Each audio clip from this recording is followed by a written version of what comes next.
The FAA does such a good job, for better or for worse, to make sure that you do it a very specific way so people keep safe, and that's very important, but to see personality like that come into this as well is really cool. So.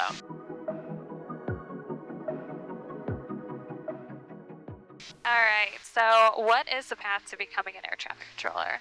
So I will say that I have been removed from the hiring process for a little bit now because I'm very happy to be able to do my job and not have to worry about that aspect anymore. For me, when I went through it, you start out with an application. They usually do it about once a year. I recommend if you are interested or intrigued about doing it, get on USA Jobs, have them all loaded up because they can send you automatic emails because the bid isn't always open. It's open approximately 1 week. It depends though.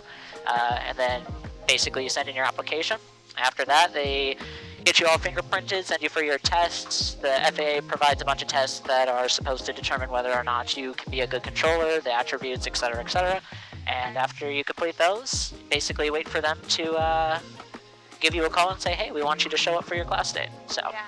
I've heard that the testing process can be kind of crazy because you guys have to like solve a math problem, plus play a game, plus solve another math problem, and then it's like you're doing Tetris at the same time you're doing like basic math or like something crazy. It is a fun game they have you play, and I can't say for certain exactly what they're looking for because only they know. Some of the rumors are though is they want to try and distract you, but your main job is to always separate the airplanes. That is the goal. You cannot let that go by the wayside. And so finding a balance of that when you're doing that problem is critical. But keeping the airplane safe is just the #1 goal when it comes to this always. It sounds very ADHD. Do you think ADHD helps air traffic controller? I will say I was lucky enough when I went through it, I found this really cool program. I wish I remembered the name, and I would hate to say the wrong name now, but that did help me prepare really well. In fact, I remember being on that program for, hours at a time each day, trying to be like, wait, can I figure out this? Can I figure out this? And it didn't end up being the same thing, but I felt prepared, and I didn't feel like the test was super shocking to me in any way, which was very nice. That's good. Yeah. That's good. How competitive is it? It is, every year, it is incredibly competitive from what I understand. Like I said, I'm a few years removed from the numbers, so I can't necessarily give you any specific statistics or whatever, but I do remember that on the year that I applied, I got the numbers of something like there were 3,000 open positions and 43,000-ish applications, so a lot of people are vying for this.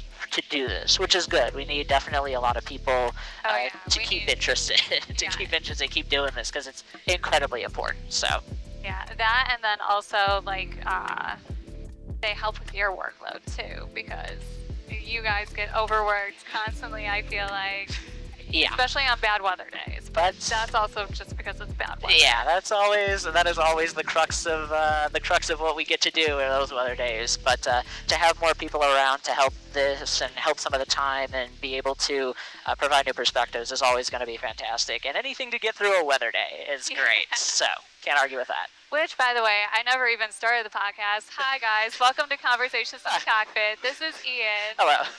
Taya put us in contact with him. Yes. He works at Houston Center, too. I remember Taya took us on a tour of Houston Center, and I just wanted to, grab a cup of coffee and hang out with you guys. That was the kind of vibe I was getting from there. I will say, especially on the day you showed up, it was a great day to kind of see the camaraderie that we get to do inside the control room. Lots of people working together to complete the same goal, and it is. Yeah, because there was a couple people training that day. Yes. So, yep. Yeah. That too. That's always good. Get a little bit of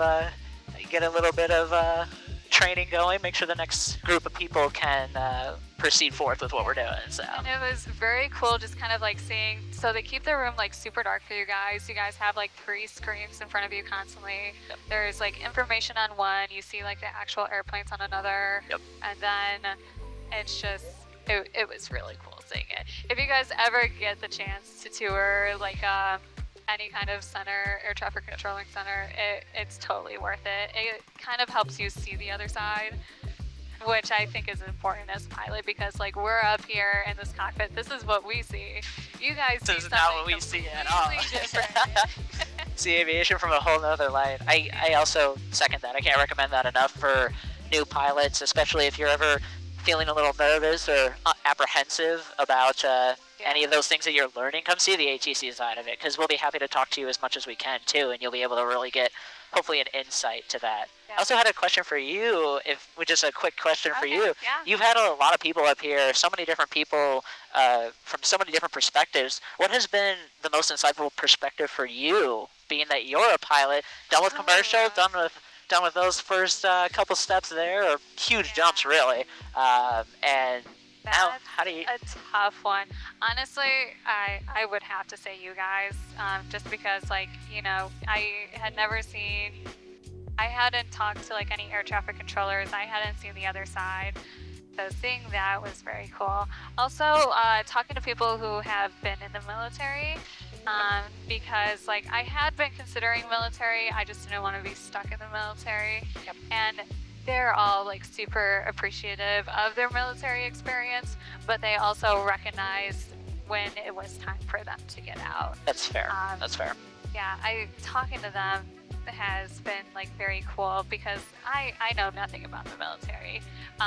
So seeing that side of aviation, which is like so like kind of like hush hush among other people, has been very like eye-opening and stuff. So I can even second that a little bit. We got a fair amount of former military controllers that work with us, and even hearing their experiences have even made me way more aware of certain things that go on air traffic control that I had no idea before, or even I wouldn't have ever come across had I not seen them. So that was really cool to see. Yes. They do a lot more planning than we do, and everything has to be planned, everything has to be briefed beforehand, everything has to be debriefed afterwards.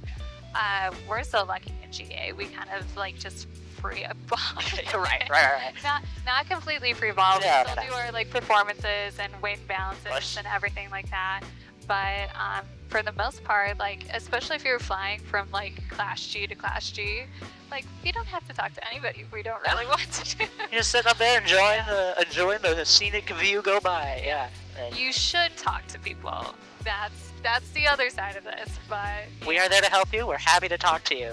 Yeah. Sometimes there's a lot of people talking to us, but we're still happy to talk to you guys. So if anybody's like hesitant, like, oh, I just, get nervous about talking to them, just come and talk to us. The more you do it, the easier it'll show up, and it keeps everybody more informed. The more I can give you traffic, I can give you weather, I can give you any sort of information. If you ever have a problem, please let us know as soon as practical. I cannot help you if I don't know. So. And I do feel a lot safer, and I also feel like I'm not breaking any rules whenever I file, because like if I did, you guys would have told me. So. We get TFRs that pop up right now that's pertinent to us. We had some TFRs for the flooding in Central Texas because obviously they had to do lots of rescue missions out there. But it's a great, backup for us to be like, hey, did you know, just in case, someone who is unfamiliar, doesn't know, out of state, whatever it may be, we can help provide with that information too. So keep you out of space you're not supposed to be in. So. And it's good practice too. Yeah. All right, so we did already talk about the ATC testing process. What is the hardest part of the testing process? I think just kind of getting over your nerves. I know it's intense. I know there's a lot going on, and it's very easy to say on this side of the testing. I will admit that fully. But if you can do your best to just go in with a clear mind, be confident in what you do, make your decisions, and don't take it to heart. You might mess this thing up, but you might do really well in this part, and nobody can tell you but the FAA, and they don't tell us. So I can't have the answers for you, but don't worry about it too much. The more you worry about it, the more you'll just spiral your own self. So the more you'll overthink, ruminate, all that stuff. Yep. Were there any habits that helped you while you were going through the testing process? I found this when I was pretty young. Probably when I was a teenager is really when I first discovered this and realized I wanted to do it. I think finding people that knew more than I did. I went to towers in my local area. I'm not from Houston. I have relocated for my job, but finding towers in the area, going to different events at your local airfield, whether it be even just like the simple pancake breakfast, but up to your flight shows. And everything. Yes, you never know who you are going to meet. In fact, I met somebody that was a representative of the Minneapolis Tower at the time, and that ended up getting me a tour at Minneapolis. And so that was one of the things that I still remember to this day. And yeah, seek information. Go find, because there are lots of people out there that are willing to help, and especially with aviation, it can be difficult to put those, find those. But if you do, you'll be in a great position. So yeah, networking is super important in aviation, since it is so. It's like a very tight knit community. Yeah. Sometimes it can be hard to break into, Yes. especially like if you don't have family in aviation. I feel like that is why it's such a legacy industry. And it doesn't need to be. Anybody can learn how to fly. Anybody can become a tower controller. It's just all about having that perseverance and that drive and that passion for learning and stuff. I will say, I'm not gonna lie. I do believe that maybe saying anybody can be a controller I don't want to say that people are definitely not able to, but if you want to try, go for it. There are definitely some tasks, some ideas that people do have a hard time picking up on in training, and I don't think it's any fault of theirs. It is a very, very unique skill set, and it can be learned. Some people it's more natural, and some people may or may not be able to pick it up. That is what the training process is for. Yeah. But, so what are some qualities that they look for in air traffic controllers? If you are able to make decisions, I think that's one thing that I'm noticing a lot right now. We need trainees to make decisions, especially if I'm training you. It's my job to make sure you don't do anything unsafe. So I need to see that you, if you are working by yourself, can make a decision. And then we can go through, okay, if you make a bad one, can you fix it? Can you go and realize that this wasn't the way I wanted to go about it this time, but next time I'll go about it a different way? And I see a lot of people struggling with that. So make a decision, and go for it, and make sure that you put the due diligence in to make sure that decision is what you want. Because if you're wishy-washy, can't have that. Can't have that. That's true. You can't be wishy-washy. Yeah. So what is going through your mind when you're working a busy frequency? Let's see here. Probably not much. Probably just the next plane. Yeah, the next just handoff. the thing is, I think for me, it's always trying to make sure that I have all the different pieces of information. On your normal sector, we work it every day. We work the normal stuff in and out. It's pretty even keel. On those days that you get weather moving in, and you get people needing reroutes, you get people that need weird restrictions, you get people that are right deviation. Yes, it's all of that. You not only have to work through that, but you have to stay ahead of all of that. And going from not seeing that all the time to being like, man, I gotta keep in front of all of this is what I think about when it gets busy. So making sure that I have all the pieces, making sure if I need help that I ask for it, and making sure that the people around can also help you as much as possible, and then also that you're helping them. It's not just a one-sided thing. You never want to be, hopefully, in a situation where you're asking for a lot of help, but recognizing when that is the case as well is very important. You never want to not ask for help. That is critical. So how many airplanes are you thinking about at once? Okay, so Taya said like somewhere between like 10 and 20 at a time. That is who we're talking to. I will say, I think one of the biggest myths about air traffic control is multitasking. They teach you very early on, multitasking doesn't actually exist. It is you quickly move from one task to another. So if this aircraft needs something, I need to make sure this aircraft gets it, make sure it's safe. Is there anything else that I need to do in the meantime? Nope. Then I move on to this plane. And you have to do that real quick. And especially when it gets busy, it's constant, one to the next to the next. You're not ever actually doing two things at once. And it is very evident because the trainees have to build that too. And you can kind of see when a trainee is working on it and they're trying to get all the pieces, and then they move on right before that last piece is done. And you're trying to be like, wait, no, don't. Come back, we need to finish this task, and then we can move on to something else. So, ironically enough, no matter how many planes are on your frequency, 1. Okay. And then, if you ever have a situation develop, then it's 2. But then it's 2. That's true. But, If there's an emergency going on, yes. yeah, it's always at the back of your mind. You Yes. gotta be there helping out that guy. I mean, it's kind of true with like flying an aircraft. Like we have aviate, navigate, communicate, and then checklist. So like if anything happens, like if like say like an emergency starts happening, first thing in my mind is to do like my ABC, like pitch for bus airspeed, find a place to land, and then I go straight to this. And this tells me everything else that I need to know. And that is all that is pertinent in that moment. So Yes. I can kind of see that. Like, but like at the same time, like you are kind of like thinking about other airplanes. That is but true. it's- That is true. You are kind of like going through and being like, okay, I remember this plane needs this restriction or this routing or this at this time. It is, if you do not finish your task though, you will forget. It is with everybody. There is not one person that is immune to it. Everyone's like, oh no, I'll remember. And you'll remember the first time, the second time, maybe even the third time. And you get too used to it and you'll make it and you'll be like, I did that already.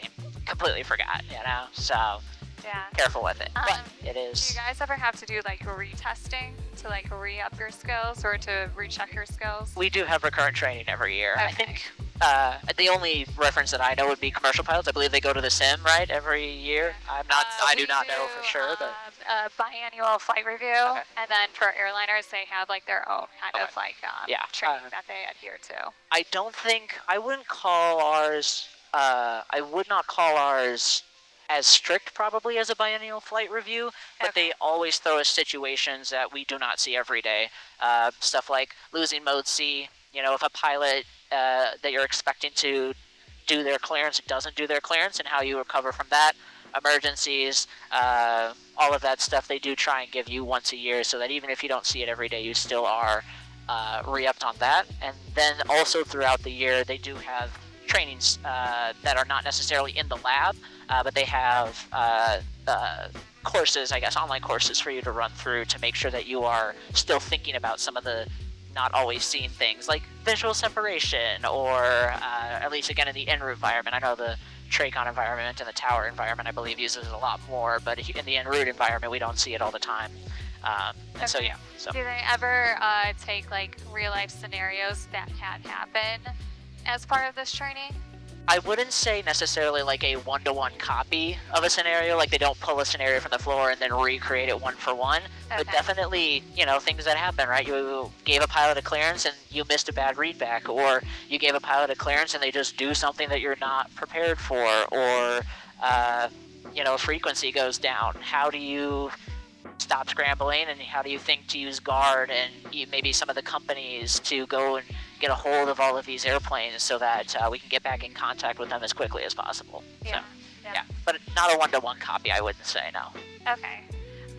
So does it ever start to feel automatic?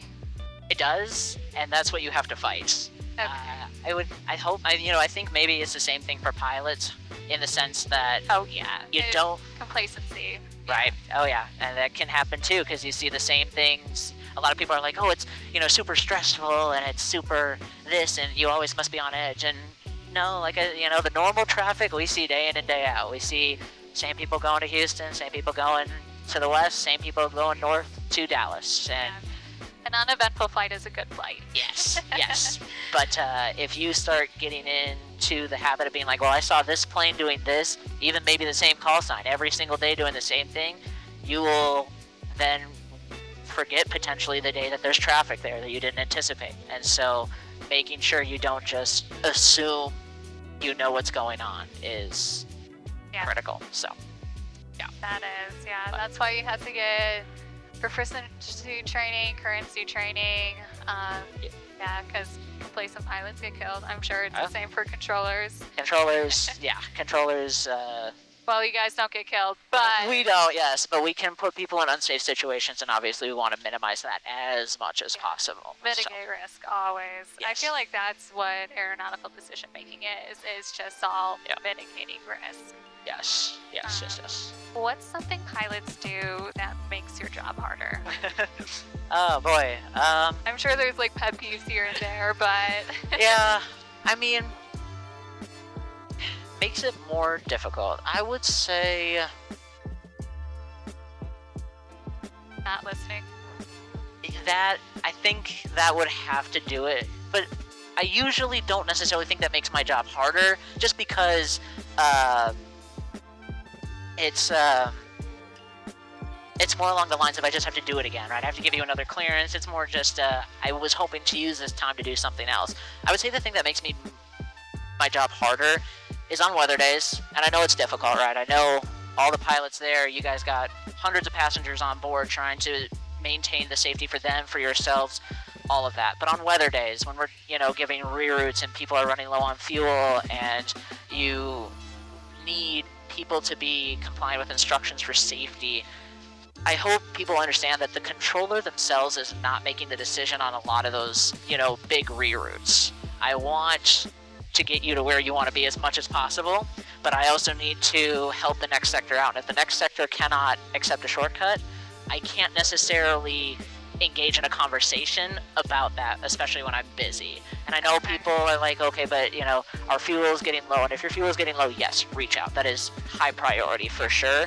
But I don't necessarily have the time or the ability to have a full discussion about whether or not I can go talk to TMU or my supervisor about whether or not I can try and help you when I have a line of planes doing all the same thing. Yeah. And I respect and understand, and I do not want to shut down those conversations, because if you're getting low on fuel, that is not anything that you should be quiet about. You should be very vocal about that. Oh yeah. But Make I sure also that you get it on the tape. Right, but I also might not be able to get you what you want, if that makes sense, And so you might have to end up diverting or going somewhere in the meantime if I cannot get you what you need, Yeah. So Yeah. yeah. So people calling you up for like VFR flight following, how do you suggest that they go about that? I think for me, usually the best is a cold call.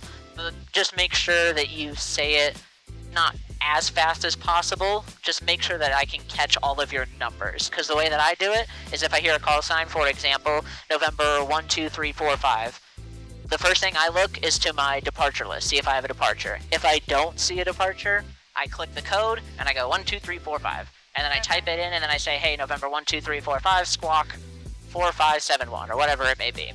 And then that also lets you know that I heard you, but also if I'm busy and I need to go do other things, I now have a track on my scope that also doesn't have any data. So it's going to draw my eye back to that, and I'm going to want to come back to you and get all of your information, but I may have to help this aircraft get to where they need to be, or do a frequency change, or answer a phone call that you might not hear. So I think that would be the best way for me to go about it. So we were kind of talking about this on the ground. Yeah. Taya had brought up reading the room. Yeah. Yes. So sometimes air traffic controllers get busy. You guys are doing like a lot of handoffs. And Kylie and I were flying over from Nashville to Texas. We kept calling this controller up. We would say our tail numbers, and we had just kind of switched over, so tail numbers, altitude. And he wasn't really responding back, but he was also giving a lot of handoffs. So we gave him 10 to 15 minutes, and then all of a sudden we hear a new voice, and it's a new controller. So I think that's kind of what Taya meant by read the room.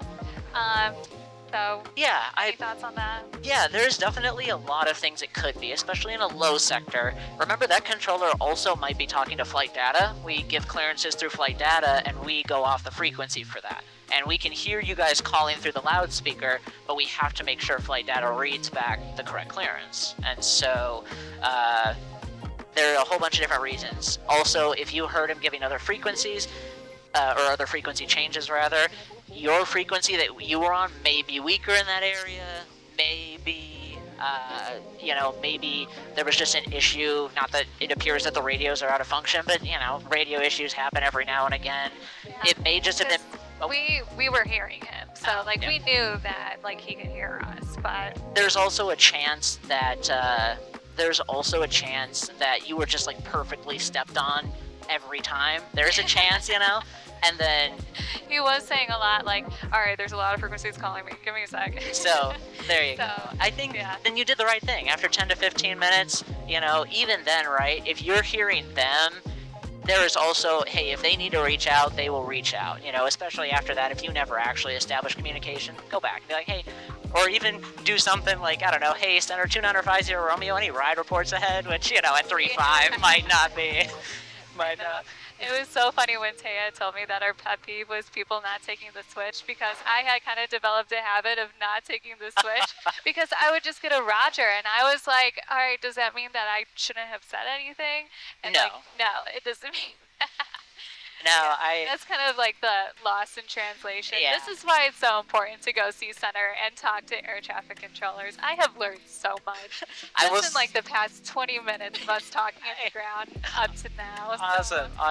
I hope that, if nothing, it hopefully opens people's ideas or minds, or it just opens up a new perspective that you hadn't even seen. But yeah. not to pile on there, but I will say that I kind of have to agree with Taya, especially if I'm busy, especially if you don't need anything. I know, I get it. People are long flights, you got 2 pilots up there, you may have 1 pilot up there and you're working on fuel and you're working on navigation. I understand. Especially when it comes to the commercial people, like Teo was saying. I know they brief approaches, they brief arrivals, and so I understand that they are doing stuff up there as well. But if I'm busy, I really would like people listening up as much as possible. And I understand that I believe people do that on a fairly good basis, but if I'm busy and I hit 2 or 3 airplanes in a row that do not read back something, that's when it gets pretty frustrating. So, yeah. Always make your readbacks. All right. So we talked about what makes your job harder. What's something pilots do that instantly makes you smile? Oh, I think just saying, if I helped you out, especially like when it comes to if I gave you some weather, if you're a VFR pilot, or if I, gave you some vectors around traffic, or for the commercial people, if I gave you like a better ride, like if you were looking for, hey, 30's no good, can I try 32? It would be nice, I think, on the very end as they check out, to be like, hey, thank you, Center. Just a simple thank you. I think one thing, I know a lot of people say good work sometimes, but I've always been a little hesitant on that one, because I do take a lot of pride in the job that I do, but just because I'm busy or going a lot doesn't necessarily mean doing a good job. So I do appreciate when people, try to give the uplifting comments, but I think just a, hey, thanks for the help on the way out. That's what always, that's a... Thanks for the help. And there you go, and that will always kind of just like give me a smile at the end, because I'm glad that I was able to help you get to where you wanted to be and safely. So yeah. So can you tell who's like a good and a bad pilot on the controller side sometimes? No, I cannot. I cannot at all say for certain who is a super good pilot, super bad pilot. There's too many factors that come into. Maybe they're having a bad day. Maybe even if you miss a frequency, maybe you're doing a really important briefing. Maybe you were talking to dispatch. Maybe you were talking this. So I think you do sometimes get pilots you're a little bit more wary of. In West Texas, you do get some of those Sunday flyers that you feel like... the weekend warriors. That you're, kind of... take forever on comms, like start to have like a full conversation with you guys. Yeah, that's a good one. And you're always kind of giving a little bit of the side eye too. But no, if a controller comes to the point where they think you're a bad pilot, they're thinking about the wrong thing. Okay. So... even the pilots that, obviously I think a lot of people have seen videos of pilots in situations where they do not do necessarily what maybe should have been done or the best thing, or they make a couple errors in a row. Just because you make some errors doesn't make you a bad pilot. Now, the investigation by the FAA might determine there were some shortcomings, but as a controller, no. Okay, now it's recording. I don't know how long it's been out for. Okay. He just told us his closest call. Do you want to tell the story? Yeah, I'll tell you. So basically, I got United coming into Austin. I got a pretty all on the normal stuff. VFR comes out, hangs out. couple miles north of our crossing, fixing to Austin, between 10 and 12. I see him out there. He's coming up, coming down. High performance maneuvers. Definitely not a single engine piston, but I don't know because I'm not talking to him. Get United turned away just because I don't know what they're doing and I want to make sure I have enough space between. And United's like, yeah, it's whatever, do whatever. So we're getting there, we're getting closer. The VFR target ends up headed back towards the Austin area. Ends up going back that way, and that's where I saw him show up from. So I was like, okay, hey, maybe he's headed back. Well, I let him track a little bit, clear United back on course. As I clear him back on course, VFR makes one more 80 points, basically right at United. I call the traffic to United one more time and I say, hey, United, traffic is, out there at your 11 o'clock, and United says, I'm about to go into the clouds. And in my mind, I thought that since he was headed back into the clouds, the VFR wasn't going to follow him. Not correct, because they pointed right at United and they started diving, and I keyed up and I was like, hey, they're diving right towards you. United keys up and they don't even say anything. All I hear in the background is the TCAS RA going off and all the alarms going off. I felt so bad, but now I know how I would handle that decision differently. I also, have a little bit more experience for, keeping that extra layer of safety, and I'm, better off because of it, but it's definitely one thing that I would not like to repeat in any way, shape, or form. So those uncomfortable situations kind of force you to learn. yeah. And hey, there's something to be said for those uncomfortable situations. They do make you grow as a person, pilot, controller alike. I can only imagine from the pilot perspective. You learn really quickly when your life is at stake. I bet. You can't make any. Well, you can make mistakes, but you can't make any dire mistakes. Right. Yeah. Survival of the fittest, So, yeah. My iPad's overheating too. This is going to be fun. Oh, I might have to start getting on the ground soon. Heck yeah.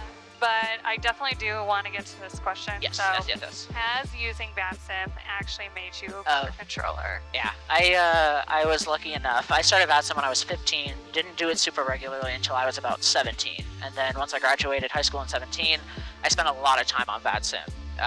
Specifically from the controller side, I never was really big into learning how to fly, so it wasn't something I focused on. I will say that I got very lucky. The person that I met through VATSIM was really disciplined, was getting into being a controller himself, so he really taught me the discipline around phraseology and being confident in what you say and how you say it, because as soon as you learn the phraseology, you can focus on the separation, the moving planes where you need them to be. And so I will say that I got very lucky with the person that was teaching me, but also I did my best to treat VATSIM as much as I could, as realistic as I could, to have as much of a insight into what it could be like as much as I could. So I will say VATSIM falls into the category of things that it is what you make it. I think pilot, controller alike, you can kind of take it more seriously and you can take it less seriously, but if I'm not mistaken, one of the main points of VATSIM is to educate. I believe that is one of their things. I can't remember what their slogan is, but that is one of the things they preach, and I hope that everybody involved strives to gain some knowledge from what they're doing, whether it be the controller or pilot side. But VATSIM for sure. If you get into it, it is a great tool. It is a great opportunity to go and learn something, and there's so many different communities associated with VATSIM that you can be a part of that have so many different knowledge bases. It kind of ties back into what we were saying about if you're interested in getting into aviation, go out and be in aviation as much as possible. I know it's expensive. Do your best to get to some of those things that maybe aren't as expensive or free. There are plenty of free offerings when it comes to getting around aviation. You just have to find them. And so you never know who you're going to meet, but all those people are great. It's good for making friends, networking, and then also practicing without all the extra stress involved. Yes. We talked about this a lot on the ground, but I used a lot of Microsoft Flight Simulator when I was doing my instrument training, and that helped out a lot because this is an over-simulating environment, all right? There's a lot of screens to look at. You're getting pushed around by the wind. You're looking out for traffic constantly. There's a lot going on.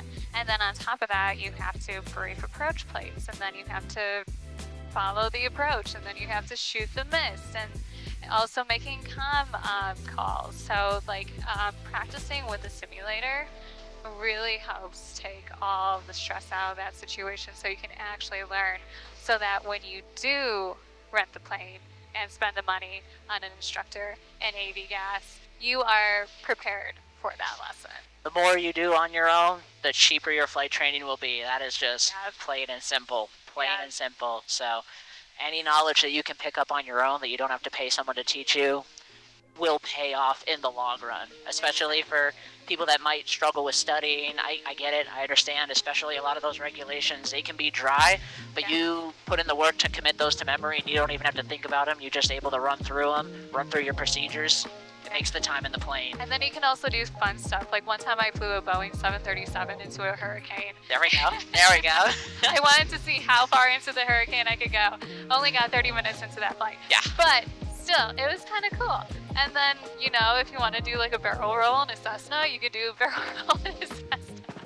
Getting to see all the different opportunities in aviation through both real and you through the flight sim. sim. Different airplanes, different checklists. It's fun. It is. Fun. It is. It makes it fun again. If you're ever struggling with training, just take a break, play a video game. That is true. That is true. What's the biggest myth about air traffic controllers that you want to debunk? I think it's got to be the multitasking. Okay. You know, we do not multitask. We go through different tasks very quickly, and we make sure to complete the tasks completely when you do them. You know, whether you need to climb, whether you need a halo for separation, whether you need it highlighted, all of those things. You work on all of those things as you look at that plane, and then you quickly go to this plane, and this plane, and this plane. And sometimes you build plans, and especially when you're sequencing, you might need to build into your plan, hey, I need to turn this aircraft back at this time, but that even happens before. And then you're like, oh, I have time to go do this, go do this, go do this. I come back to it, perfect. And then you... So I'm curious about that. Yes. Do you take this habit home? Like, what does your kitchen sink look like? Is your dishwasher full? Like... Yeah. I mean, every task that I complete, I have to do completely. Otherwise, I come back to it 3 hours later. I'm like, why is that not done? But yeah, for sure, chores, I'm like, okay, I gotta get this done. I gotta get this done. I do struggle sometimes. I'm like, I don't want to do more chores. But if I start a chore, I will get the chore done. That's 100%. That's good. So you don't need a leash to attach yourself to a dishwasher just to get it done. As soon as the first dish goes in the dishwasher, you better believe all of the dishes are going in the dishwasher. So. Perfect. I got an iPad for you. Oh yeah, I know. My iPad's overheating. Oh yeah. Good job. Backup iPad. Let's go. But hey, we have backups for everything. We have backup recorder. We have backup batteries. There we go. Nice. Backup headsets. We got backups. Yeah. Backups are critical. Oh, 100%. What's something about air traffic controllers do you think people completely misunderstand? Yeah, I mean, they're not trying to get you in trouble. Oh, right. Sure. I think not all of us. I think people always think that they're super stressed out and they're super high strung. And in certain scenarios, yes. And I think to you a certain... guys are funny, is what you are. Like, when yeah. you guys were all, like, hanging out together and stuff, like, you guys have, like, these little, like, quirky sayings and everything. Like, if I had to describe air traffic controllers with one word, it would be sassy. That definitely shows up quite a bit, so I can't even argue with that one. I think it comes from being that, you know, highly specialized, and I don't necessarily mean that in like, oh, it, you know, takes so much to be a controller. It takes a very specific skill set, and when a lot of people with those very specific skills come together to get the job done, we start kind of riff off of each other. Yes. So, yeah, I think we all can get to that point where we're stressed and high strung, but on a normal basis, we're all for the most part kicked back, relaxed, trying to make a good time out of it, because it also makes it all go by easier for everybody involved, and that's just true for the pilot side too. A controller that is at ease as much as possible is going to make the pilot's job as easy as possible. Yeah. And that's just, I think that's... There's this one controller down in Florida that we always seem to get, but like he will always sign you off with, or when you like take your switch, he'll be like, aloha, like every single time. And then I remember another time I was flying during like Easter, and then every single time he signed somebody off, he would give a different holiday. So he'd be like, Happy Hanukkah, Happy Halloween. Yeah, no, I think Merry Kwanzaa.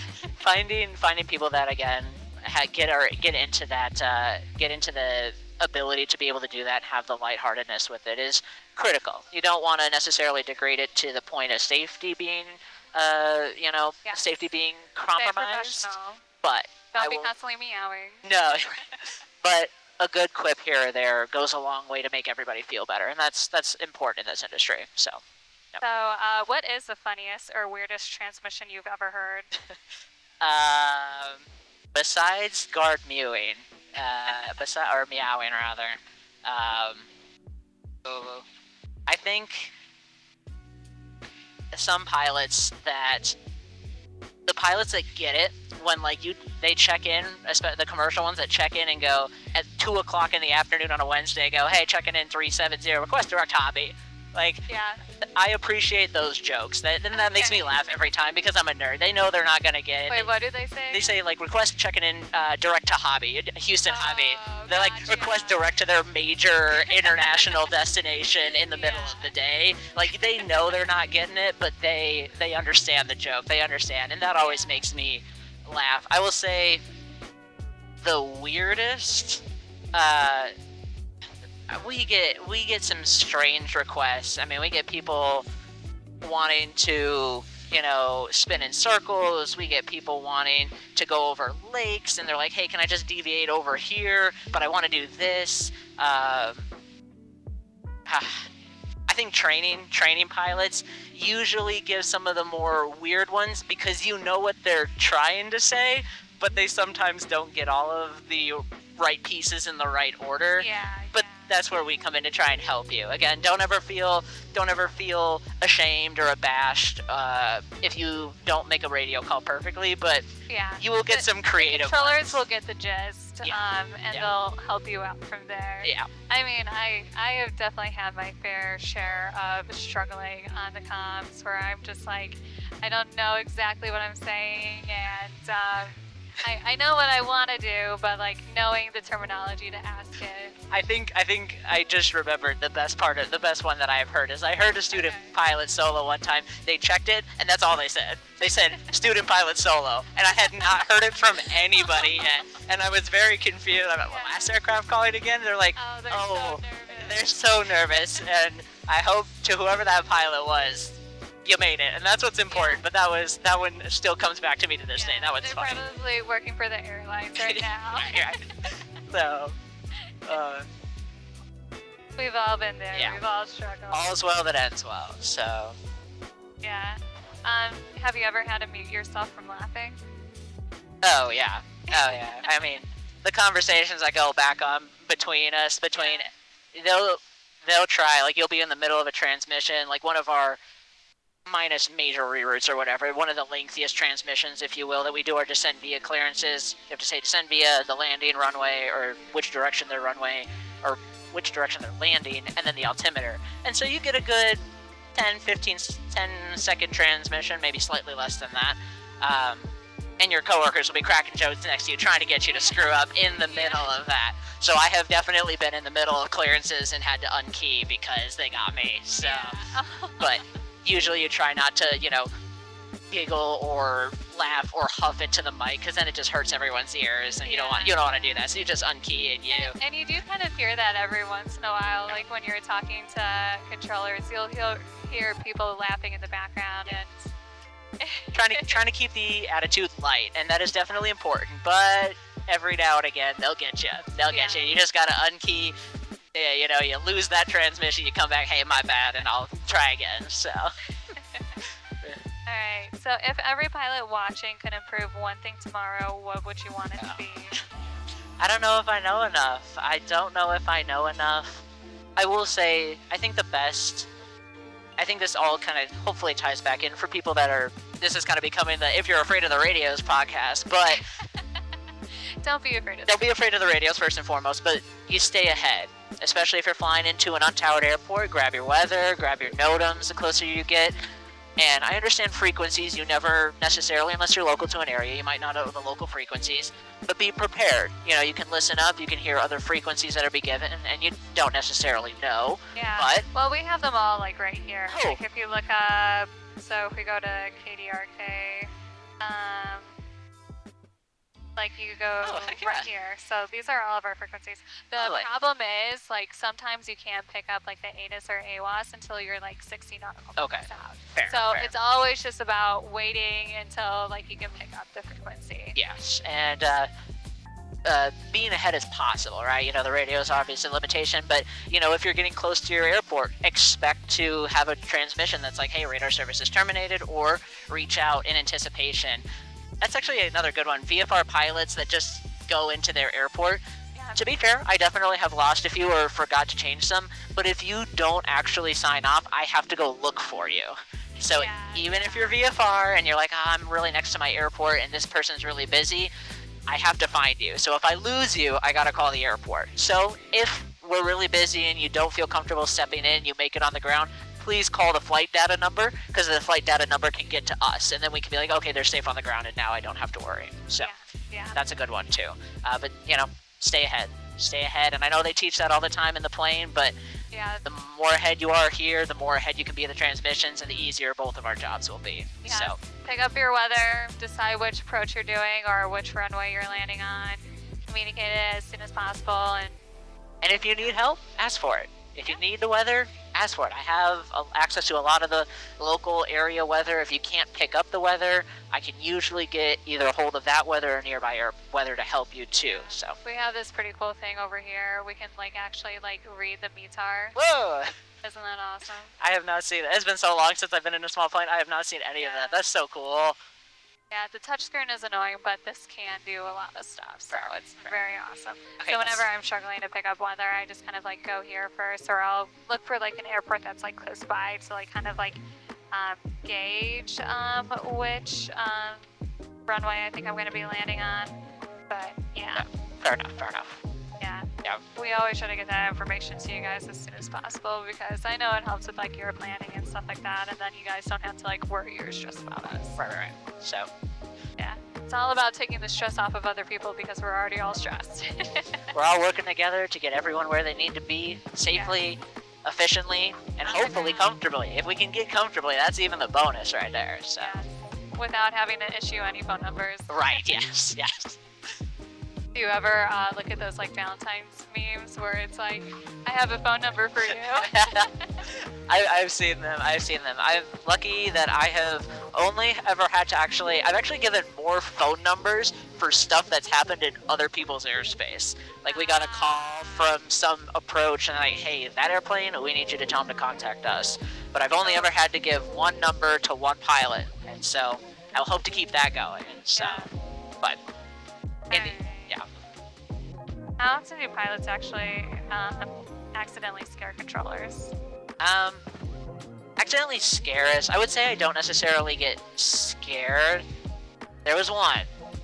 So besides the one that we talked about, there was a VFR pilot going around a thunderstorm and calling weather to him as much as we can, trying to keep him out because he's pointed right at a cell of not just heavy, but some heavy, or not just moderate, but heavy, and then there was some embedded extreme in there as well. And I was like, hey, I'm seeing this. He was like, no, I think we're below it. I think we'll be fine. And I'm like, okay. I called it to him again. He's like, no, I think we're good. I was like, okay, great. And he's getting there. He gets there. He gets into the weather, drops off my scope. Oh. Yeah. That's 10 seconds I do not want to, again, repeat at all. But I was like, okay. And so I call out to him, and there's another little it's a brief pause, but in that moment, it felt like forever. Yeah. And he calls back, and he's like, yeah, no worries, Center. We're just dropping down to 3,500, and we got the weather in sight. We'll be fine. Okay, all right, fine. Great, I'm glad to hear it. Please. Yeah, because sometimes the weather can mess with the radar a little bit. So you guys. Yes. You guys don't see what we're saying. No. Also, our weather radar is delayed. I believe it's anywhere between, 4 to 6 minutes. Don't quote me on that. I'm not too sure if I remember, but it's somewhere in that range. So we're showing you precipitation, and only precipitation. So if you see something and we call it to you and you want to go through, more power for you to go right through. Yeah. But man, it does, when they drop off in the middle of weather, Yeah, hate it as not what you want to have happen. Yeah. So, do controllers recognize frequent pilots by their voices? Yeah.